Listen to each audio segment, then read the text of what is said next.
Hi, ഞാൻ ഇന്നൊരു പൊതിച്ചോറിൻ്റെ പരിപാടിയുമായിട്ടാണ് വന്നത്. ഞാനിങ്ങനെ പൊതിച്ചോറ് ഉണ്ടാക്കാറുണ്ട്. കാരണം മെഡിക്കൽ കോളേജിൽ എനിക്കിങ്ങനെ പൊതിച്ചോറ് കെട്ടി കൊടുക്കേണ്ടി വന്നിട്ടുണ്ട്. മാസത്തിൽ ഒരിക്കൽ ഞാൻ ചെയ്യുമായിരുന്നു. പക്ഷേ ഇപ്പോൾ എനിക്കത് കഴിയാറില്ല.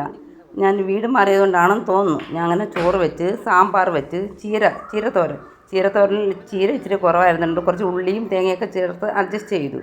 പിന്നെ ഒരു ക്യാരറ്റ് തോരൻ, ക്യാരറ്റിനകത്ത് കുറച്ച് പടവലങ്ങ ചേർത്തു.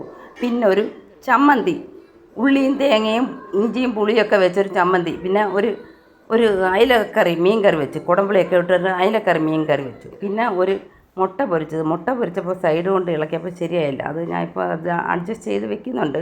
നിങ്ങളെ കാണിച്ചു തരാം. പിന്നെ ചുമന്ന മീൻ, നവര മീനാണെന്ന് തോന്നുന്നു. നവരമീൻ, കിളിമീൻ, അങ്ങനെ പല പേരും ആ മീൻ പറയാറുണ്ട്.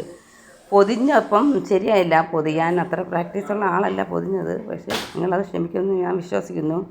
പൊതിച്ചോറ് എൻ്റെ പതിവ് ആയിരുന്നു. പക്ഷേ ഞാനിപ്പോൾ അത് ചെയ്യുന്നില്ലെന്ന് മാത്രം. പൊതിച്ചോറ് പൊതിഞ്ഞത് കുഴപ്പമില്ലെന്ന് ഞാൻ കരുതുന്നു. കുഴപ്പമില്ല. ബൈ.